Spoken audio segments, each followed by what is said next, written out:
Mari jemaat yang dikasihi Tuhan, kita berdoa sebelum kita membaca merenungkan firman-Nya. Bapa di dalam surga, kami datang dalam ucapan syukur di hari perhentian yang Kau berikan kepada kami. Kami bersyukur kami boleh datang memuji, memuliakan nama-Mu. Dan tiba waktunya bagi kami untuk membuka firman-Mu, ya Tuhan. Kami percaya firman-Mu firman yang hidup dan yang menghidupkan. Firman-Mu firman yang kudus dan yang menguduskan hidup kami. Firman-Mu firman yang tidak berubah, tetapi firman yang kami percaya sanggup mengubah kehidupan kami. Itulah yang kami rindukan menjadi bagian dari setiap kami yang datang beribadah pada pagi hari ini. Berkenanlah ya Tuhan menyapa kami dengan kebenaran firman-Mu. Dan akhirnya tolong kami, bukan cuma jadi pendengar firman yang setia, tapi mampukan kami dengan kuasa, dengan pertolongan dari Roh-Mu yang kudus, kami dimampukan menjadi pelaku-pelaku firman-Mu di dalam hidup kami, di dalam keseharian kami. Bersabdalah ya Tuhan, kami umat-Mu sedia mendengarnya. Di dalam satu nama yang kudus dan berkuasa, nama Tuhan kami Yesus Kristus, Sang Firman yang hidup, kami menyerahkan pemberitaan firman-Mu. Amin. Shalom. Selamat pagi jemaat yang dikasihi Tuhan. Kita bersyukur kesempatan ibadah menjadi kesempatan kita bukan hanya datang sebagai rutinitas, tapi biarlah kita mengalami perjumpaan secara pribadi dengan Tuhan di dalam setiap ibadah kita. Tema yang pagi ini sama-sama akan kita pikirkan, kita renungkan adalah mission in the marketplace. Misi Allah di tengah-tengah dunia pekerjaan secara khusus. Tuhan memanggil saudara dan saya, Tuhan yang merindukan saudara dan saya melakukan misinya di dalam kehidupan kita. Saudara yang dikasihi Tuhan, pertanyaan yang sering kali muncul ketika berbicara tentang kehidupan adalah pertanyaan ini. Untuk apa saya ada di dunia ini? Untuk memikirkan tema kita pagi ini, saya akan mengajak kita memikirkan yang pertama tentang misi terlebih dahulu. Dan yang kedua nanti kita akan melihat tentang dunia pekerjaan. Saudara, pertanyaan tentang untuk apa saya ada di dalam dunia ini. Manusia merindukan hidup yang sukses tentunya. Tetapi bagaimana kita mendefinisikan kesuksesan kita? Ada yang mendefinisikannya dengan studi. Ketika studi boleh dijalani, boleh mendapat pendidikan yang baik. Ada yang melihatnya dari karir yang semakin menanjak. Ada juga yang mungkin melihatnya dari sisi berapa banyak uang yang diperoleh. Maka kita melihat kesuksesan seseorang dari hal tersebut. Ada juga dengan sederhana mengatakan, yang penting mah saya menikah dengan keluarga yang baik. Saya boleh live happily ever after.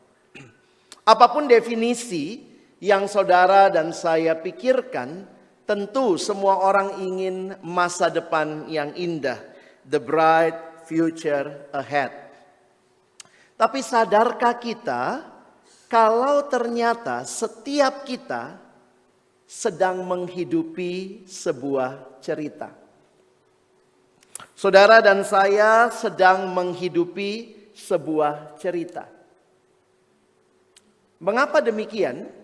Saya kutip kalimat dari seorang teolog bernama Timothy Keller.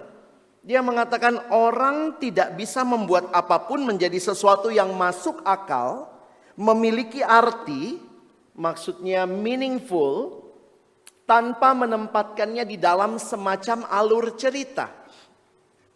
Saya kasih contoh begini saudara ya, bahwa kita pasti punya cerita, sadar atau tidak. Cerita itu kita dapat dari mana? Bisa jadi kita dapat dari perjalanan hidup kita, diturunkan dari orang tua kita, dibentuk dari society, masyarakat di mana kita hidup. Sehingga kalau saudara contohnya saja, misalnya cerita yang masuk yang saudara pegang, cerita utamanya tentang uang misalnya. Maka perhatikan, semua pilihan-pilihan yang saudara akan buat dalam hidup terkait dengan uang. Kenapa sekolahnya di situ? Nanti mungkin waktu mulai bisa memilih, pas mahasiswa ambil jurusan itu, lalu nanti kemudian bekerja dalam bidang tertentu. Semua pilihan yang saudara dan saya ambil sebenarnya sadar atau tidak sedang terkait dengan sebuah cerita yang kita sedang hidupi. Apakah cerita kita baik? Ya, tentu kita merasa ini yang terbaik yang saya pilih. Tetapi yang menarik saudara, kalau saudara dan saya punya cerita, pertanyaannya, pencipta kita yang menciptakan saudara dan saya, kira-kira dia punya cerita untuk hidup kita? If life is a story, there must be a storyteller. Kalau hidup itu adalah sebuah kisah, sebuah cerita, maka pastinya ada pencerita, ada penulis cerita. Sehingga pertanyaan penting buat kita, are we living our own story? Atau kita sedang menghidupi ceritanya Allah?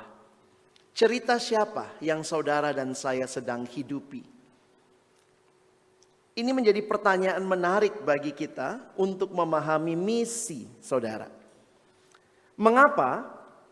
Kalau kita bilang ada cerita dari Allah, maka pertanyaannya, yang mana ceritanya Allah?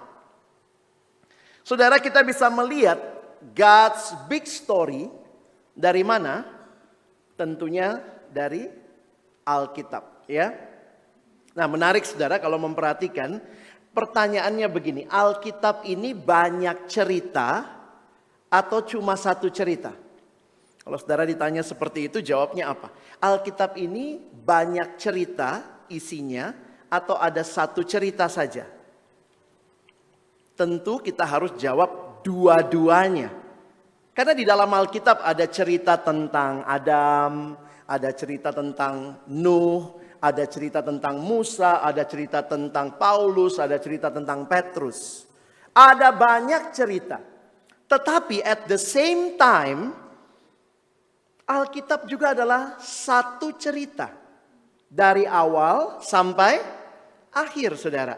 Menarik ya. Mereka tidak pernah janjian ya.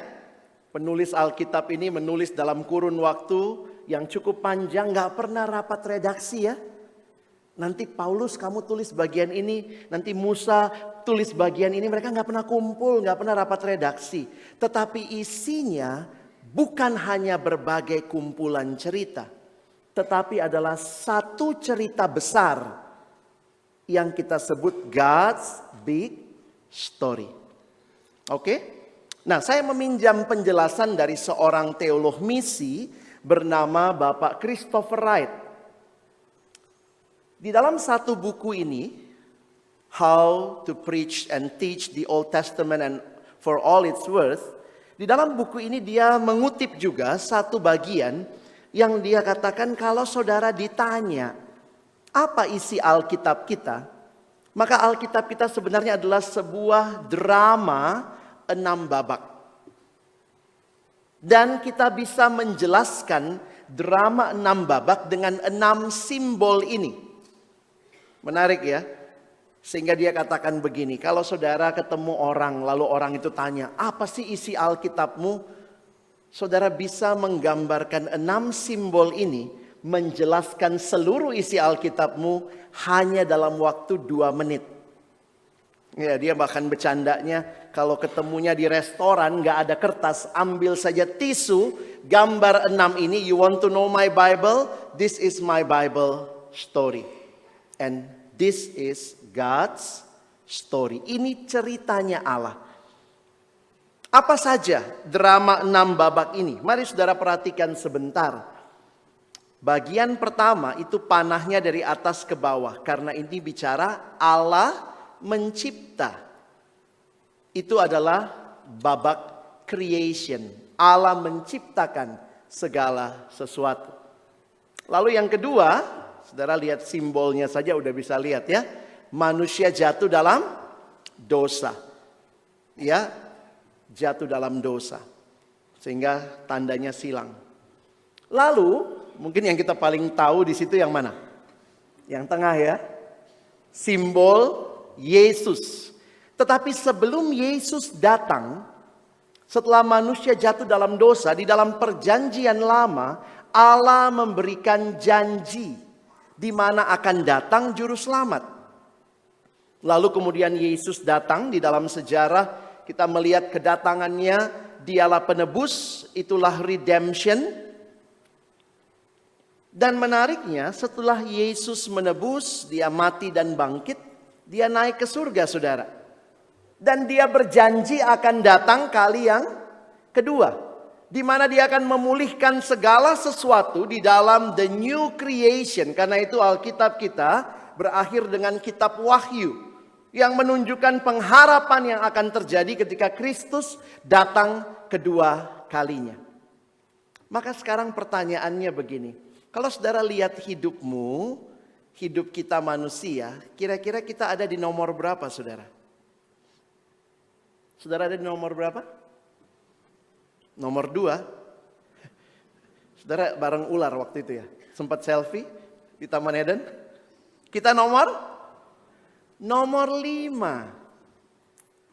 Karena kita adalah orang-orang yang sudah mengalami ditebus Tuhan dan menanti Yesus datang kedua kali. Kita ada di nomor 5. Maka pertanyaannya, nomor 5 namanya apa?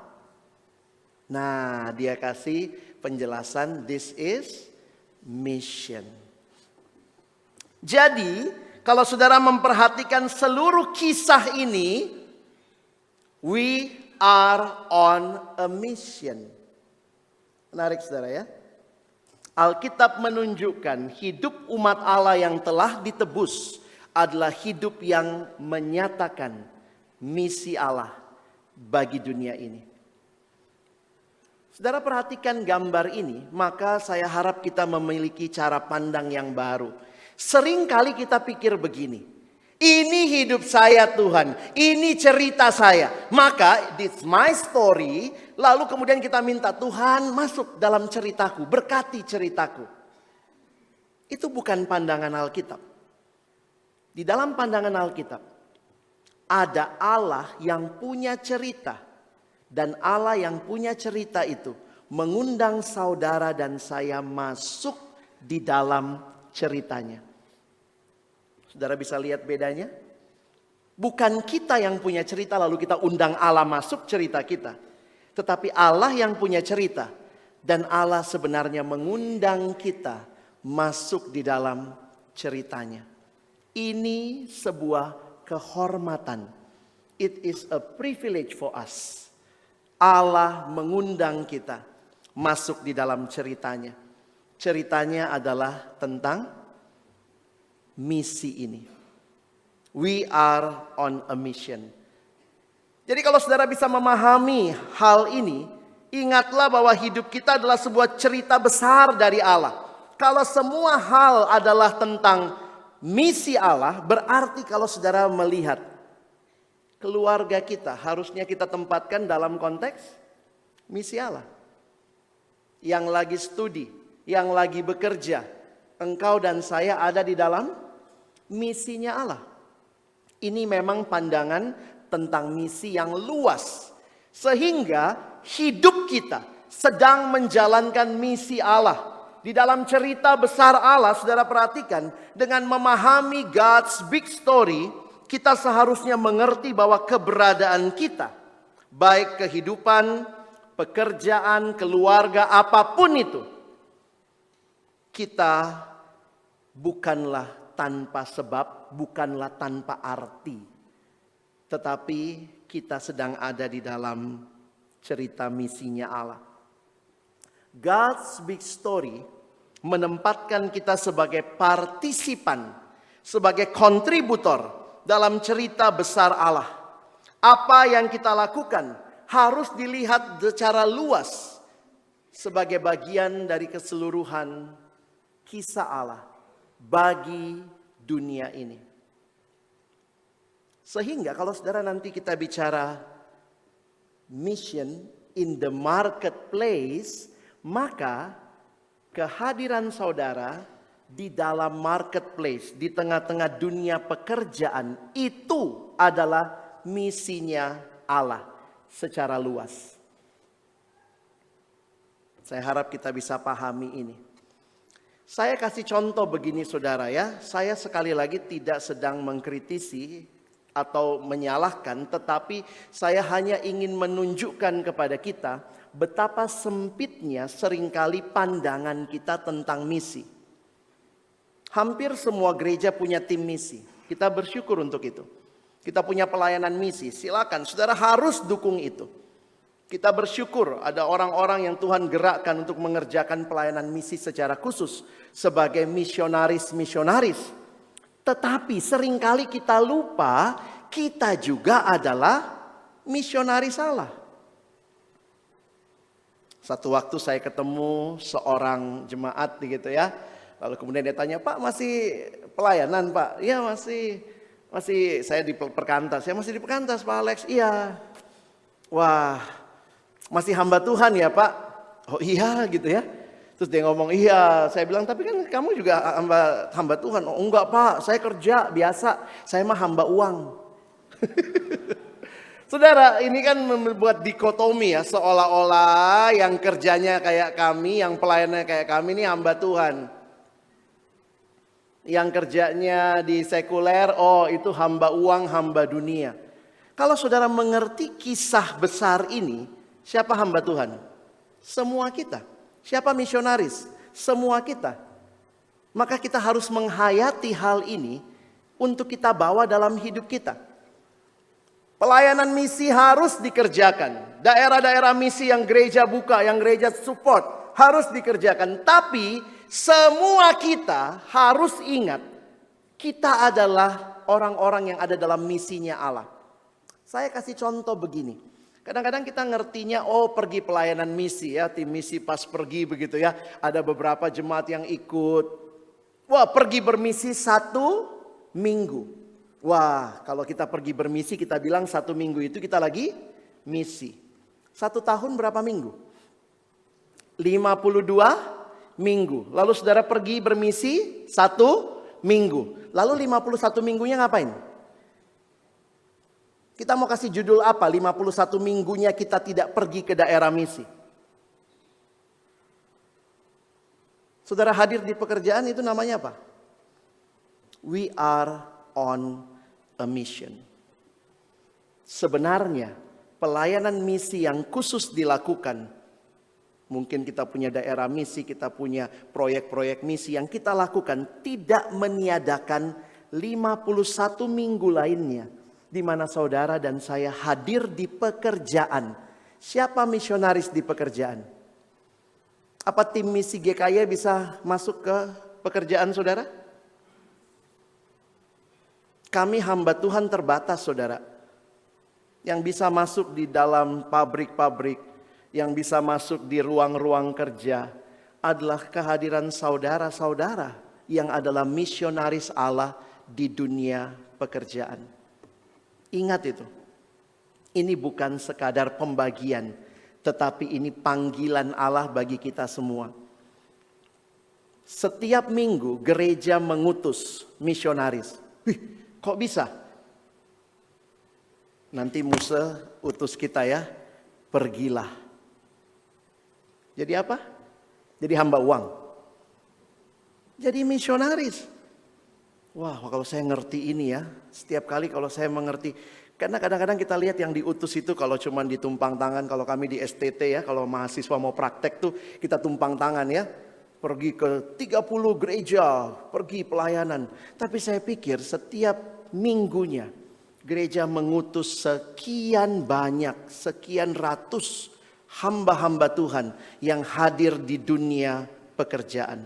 Apakah ini penghayatan kita? Bapak Ibu Saudara, saya ingat kalimat Martin Luther. Bapak reformator Martin Luther pernah berkata, Saya kutip kalimatnya. Tidak ada pembedaan antara pekerjaan sekuler dan rohani. Seorang tukang roti, seorang petani, seorang raja, seorang pekerja, seorang imam, semua orang memiliki panggilan dan tugas yang setara di hadapan Tuhan dalam kehidupan sehari-hari. Kita semua adalah pelayan Allah yang melayani sesama dengan pekerjaan kita masing-masing. Jadi jangan saudara pikir hanya hari Minggu, hari kudus gitu ya. Hari Minggu kalau perlu pakai buletan di atas kepala gitu ya. Wah, kalau tidak injek tanah gitu ya. Wah.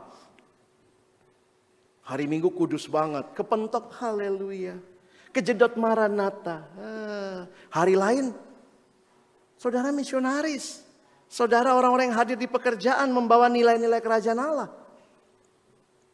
Maka kita harus sinkron. Find your place in God's story. Ingatkan diri kita bahwa we are on a mission from God. Dan kita dipanggil untuk berpartisipasi di dalam misinya Allah. Saya harap cukup jelas penjelasan tentang kenapa kita harus sadar we are on a mission. Nah, bagian kedua kita akan bicara marketplace. Karena saudara adalah misionaris yang hadir di lingkungan pekerjaan saudara dimanapun itu. Maka saudara harus pelajari prinsip keterlibatan Kristen. Jauh lebih sulit mungkin bagi saudara untuk hadir jadi berkat ya. Kalau kami ini yang hamba Tuhan ketemunya banyak yang Kristen-Kristen juga ya. Saya dulu sampai pernah minta sama Tuhan gitu ya, karena makin banyak pelayanan gitu ya. Tuhan, saya juga minta dipertemukan dengan orang-orang yang beda iman ya, supaya bisa bersaksi juga. Karena kadang-kadang kalau hamba Tuhan udah ini ya, besuk jemaat, lakukan ini itu, ketemunya ya Kristen-Kristen juga. Ada yang belum sungguh-sungguh percaya juga. Tapi saya pikir justru kehadiran saudara ada di tempat-tempat di mana mungkin kami hamba Tuhan tidak bisa pergi ke sana.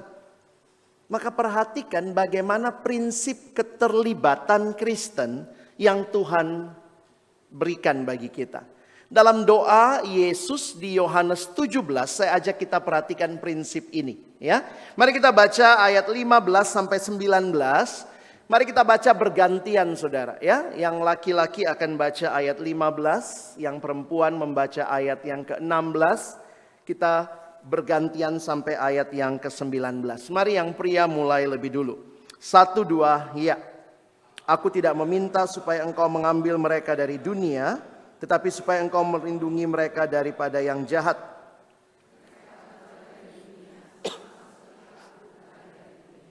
Kuduskanlah mereka dalam kebenaran, firman-Mu adalah kebenaran.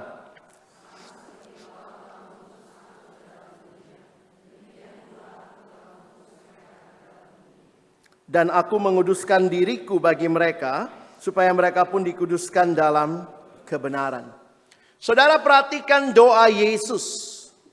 Kalau ada orang yang tidak suka kehadirannya di dunia, ini kayaknya nggak pas sama doa Yesus ya. Karena Tuhan Yesus bilang, aku nggak meminta Bapa engkau mengambil mereka dari dunia. Bahkan perhatikan yang saya beri warna berbeda, kita diutus ke dalam dunia. Tapi at the same time, kita bukan dari dunia. Nah, ini prinsip yang saudara dan saya harus bawa. Bagaimana keterlibatan Kristen? Dalam dunia, tapi bukan dari dunia. Maksudnya bagaimana itu? Berarti kita hadir di dalam dunia, tapi kita tidak ikut nilai-nilai dunia. Saudara mau jadi misionaris di marketplace? Pegang firman Tuhan yang adalah kebenaran. Mungkin ada yang bilang, tapi Pak susah Pak kalau nggak ikut nilai dunia. Tapi mari saudara belajar percaya pada firman Tuhan. Firman Tuhan mengingatkan kamu di dalam dunia, tapi jangan ikut dunia. Nah, kira-kira itu prinsip yang perlu kita pahami. Maka untuk itu saudara dan saya harus cek juga. Jangan-jangan dunia sudah menguasai kita. Sejauh mana kondisi dunia mungkin mempengaruhi kita. Contohnya apa? Contohnya misalnya materialisme. Ukuran segala sesuatu tergantung materi. Nah ini biasanya saya tadi juga bilang ya, ada nggak orang tua yang ngelesin anaknya matre? Ada? Bapak Ibu? Palingnya matematika, math, itu ya. Ada yang pulang anaknya nak belajar matre gitu? Kok bisa jadi matre? Jangan-jangan ada cerita yang sedang tanpa sadar kita berikan. Ceritanya tentang materi. Misalnya ya kalau lagi kumpul-kumpul, apalagi kalau kumpul keluarga ya. Kadang-kadang mungkin anak-anak masih kecil-kecil tapi udah terpatri tuh. Lihat itu sukses anaknya Ommu. Lihat baru ganti mobil. Nah masuk tuh di benaknya. Oh papa gua bilang sukses kalau mobil. Berarti harus ada materinya. Itu namanya sukses, baru keterima kerja di perusahaan bagus. Gajinya 2 digit. Oh, saudara bilang nggak matre, tapi saudara tanpa sadar mungkin memasukkan nilai-nilai semua diukur dari materi. Saya diundang di dalam pelayanan ke orang tua ya, di salah satu sekolah Kristen. Saya nggak usah sebutkan namanya ya, bukan IPK. Dia kasih tema menarik tuh. Nilai, reputasi atau karakter. Jadi menarik ya, reputasi atau karakter. Dalam persiapan saya pikir menarik juga ya. Kita butuh reputasi yang baik juga. Kalau kita pulang sekolah, anaknya kita cuma tanya, ya ini yang punya anak sekolah ya. Tadi dapat berapa nilainya? 10 mah. Itu saudara cuma menanyakan skor. Dan seringkali tanpa sadar kita merasa skorlah segala-galanya. Tapi kalau kita mau sedikit lebih jauh, mari kita bangun karakter. Maka pertanyaannya bukan cuma dapat nilai berapa. 10 mah, kamu jujur nggak waktu ngerjain? That is character. Kita hidup dalam masyarakat yang menekankan skor. Orang sukses dari nilai, dari berapa banyak yang dia punya, dari materi yang dia punya. Kalau ini tidak disikapi dengan benar, saya pikir kekristenan tidak mengukurnya dari materi. Koruptor kurang duit apa? Koruptor duitnya bagus, banyak, sukses dong. Kalau gitu ajarin aja anak kita jadi koruptor. Oh enggak gitu juga Pak, oh iya sih, tapi jangan-jangan kita yang bikin anak kita jadi koruptor. Kenapa? Kita di dalam dunia dan kita ikut nilai dunia. Apalagi koruptor sekarang lumayan ya. Masuk TV terus saudara. Disorot loh. Saudara mau masuk TV susah kan? Jadi koruptor. Gampang. Kita mengukur segala sesuatu dari materi. Kalau saudara hadir di marketplace, di pekerjaan dan juga itu nilai satu-satunya yang saudara punya. Sedih sekali hidup saudara. Kita tidak promoting God's kingdom, tapi kita promoting materialism. Ini memang susah, tipis bedanya saudara ya. Belum lagi nilai-nilai yang lain saudara ya, pragmatis. Ini kalau dibahas satu-satu jadi seminar saudara ya. Belum lagi nilai-nilai, jangan-jangan itu ada di hidup kita yang kita bawa waktu di pekerjaan kita. Jadi kita hadir sebagai misionaris Allah, tapi nilainya bukan nilai Allah. Konsumerisme, boleh nggak belanja? Boleh dong. Tapi kalau gila belanja, bahkan sekarang karena ada pay later, pernah dalam satu ibadah saya ngomong pay later, habis itu Shopee, gitu ya. Ada handphone jemaat bunyi. Saudara, pertanyaannya adalah apakah kita juga bawa nilai-nilai ini dalam pekerjaan kita? Kalau hari Jumat sudah kelihatan tuh ya. Status-status. TGIF, thanks God it's Friday. Hari Sabtu me time ya. Lalu kemudian ditulislah, saya ketemu beberapa profesional muda. Work hard, play hard. Kalau hari Rabu tulis work hard, pray hard. Datang kebaktian doa Rabu. Gitu ya. Itu dibikin di tengah minggu untuk menguatkan saudara di dalam pekerjaan juga. Jadi ini pertanyaan-pertanyaan, siapa tamu yang paling rajin sekarang ke rumah kita? Paket. itu kayaknya rajin sekali datang ya. Dan apa yang terjadi? Kita juga tanpa sadar nilainya begitu. Saudara beli barang karena apa? Butuh. Kadang-kadang maaf ya, kadang-kadang ibu-ibu yang perempuan gitu ya, yang masih muda-muda gitu. Saya juga pernah nanya sama istri saya gitu ya. Kok beli itu sih? Habis lucu. Hah? Beli barang karena lucu? Habis beli ketawa-ketawa, hihihi gitu ya. Gila saudara. Tapi itulah nilai-nilai itu kan tanpa sadar mendikte kita. Apalagi dengan begitu gampangnya. Dulu semua hanya sejauh doa karena nggak punya juga. Sekarang hanya sejauh klik. Semua bisa diklik. Coba kalau saudara hadir di dalam dunia bawa nilai-nilai ini. Kita nggak promote God's kingdom. Saya kadang-kadang mikir gitu ya, Tuhan jangan-jangan kami juga ikut merusak dunia ini dengan berbagai hal seperti itu. Nah, kita mesti hati-hati saudara ya. Hedonisme. Kita ada di dalam dunia, in the world but not of the world. Bayangkan kalau semua kita pulang sebagai misionaris-misionaris Allah dengan seluruh bidang profesi kita, apapun profesi kita. Saudara nggak ada di atas, maaf nggak ada ibu rumah tangga ya. Ibu rumah tangga juga profesi gitu ya. Dan saya melihat bahwa kalau kita hadir dalam dunia, gereja itu mengutus misionaris paling banyak setiap hari Minggu ya, untuk pulang dan menjadi berkat. Ada yang pernah bilang, saudara nanti bisa cek kebenarannya ya. Kalau gereja Katolik katanya selama 1 minggu itu nggak pernah tutup. Kalau saudara pergi gereja Katolik bisa masuk kapan aja ya. Tapi gereja Protestan biasanya nutup. Itu kebiasaan Martin Luther katanya. Karena Martin Luther mau mengatakan, tempatmu pada hari Minggu kerja bukan di gereja. Kamu ada di sana. Kamu misionaris di sana. Kalau sekarang kita tutup karena banyak barang berharga ya. Takut hilang juga kalau gereja terbuka. Kalau gereja Katolik saudara mau datang sampai jam berapapun terbuka ya.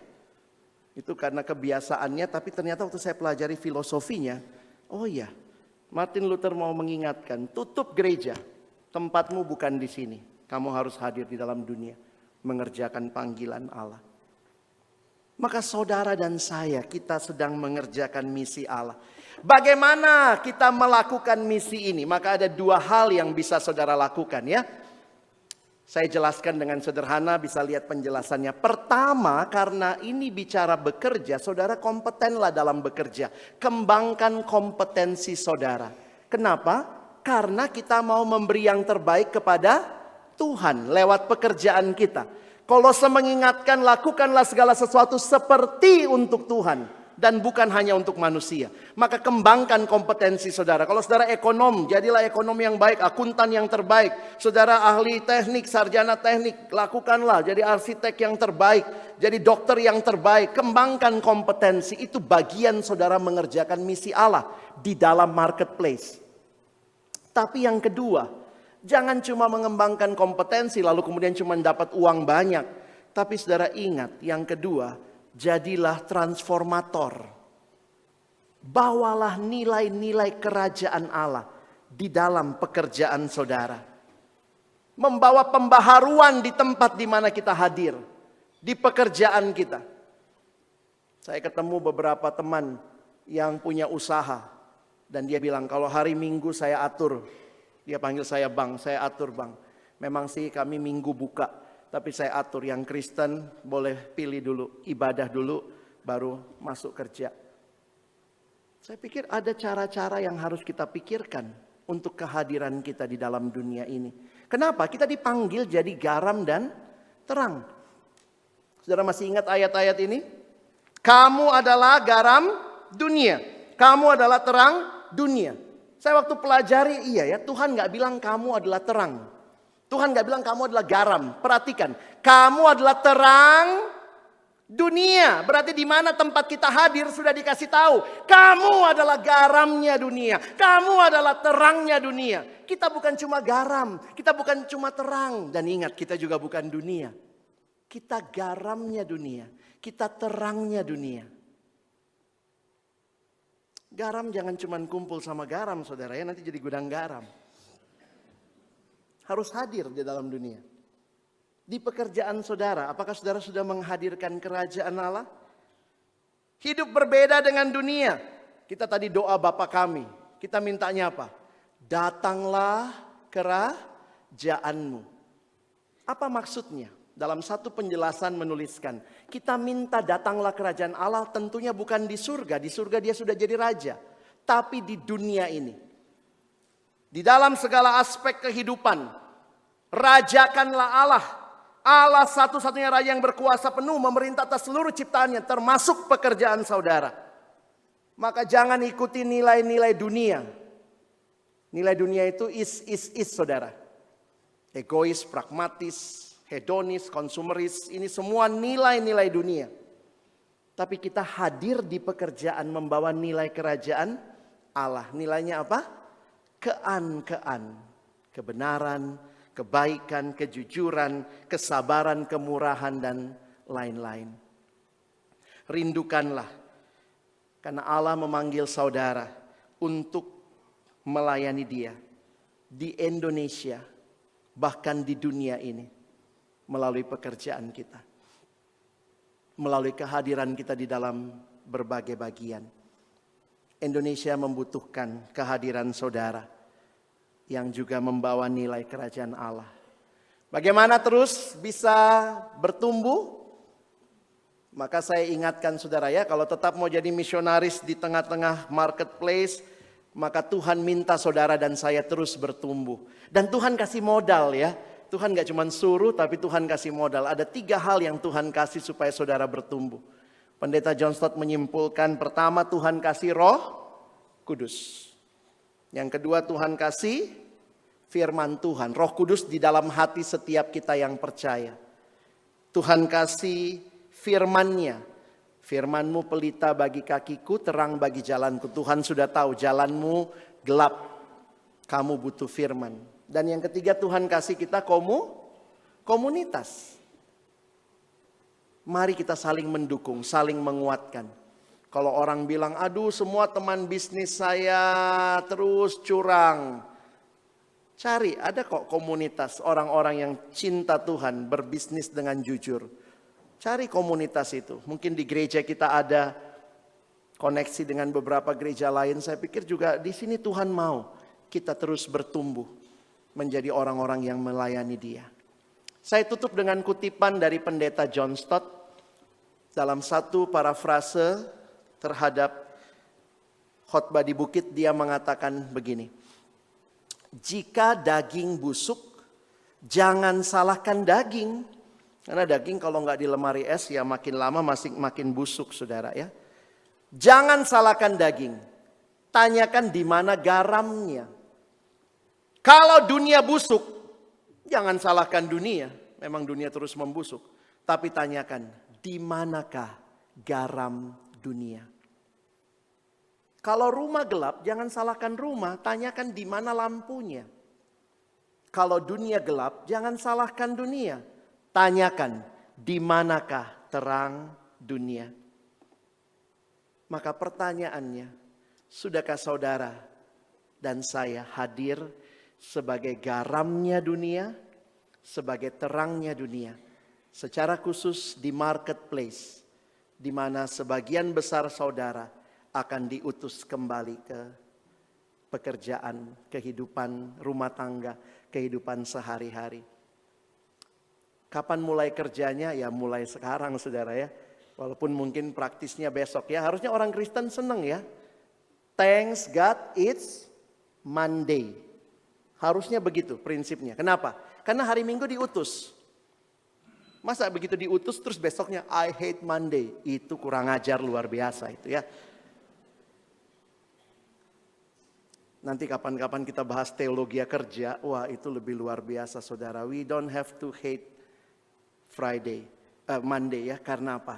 Ingat hari ini nanti Musa angkat tangan utus kita. Ayo pikirkan gitu ya. Wah saya diutus nih. Besok berarti saya hadir di pekerjaan di mana saja. Jadi misionaris Allah. Membawa nilai-nilai kerajaan Allah. Saudara siap? Saudara siap? Jawab Tuhan ya. Gak perlu jawab saya. Kiranya kita dikuatkan. Amin. Mari berdoa. Tuhan, terima kasih untuk firman-Mu. Terima kasih untuk setiap hati yang terbuka di hadapan-Mu. Kami mohon tolong kami mengerti kami ada dalam misi Allah, mengerjakannya bagi kemuliaan Tuhan, termasuk melalui kehadiran kami. Setiap minggu Tuhan mengutus kami, bukan supaya kami makin mirip dengan dunia, tapi supaya kami mengerjakan panggilan-Mu dalam pekerjaan, profesi, panggilan kami sehari-hari bagi kemuliaan Allah. Terima kasih, tolong kami bukan cuma jadi pendengar firman, mampukan kami jadi pelaku-pelaku firman-Mu. Dalam nama Yesus kami berdoa. Amin.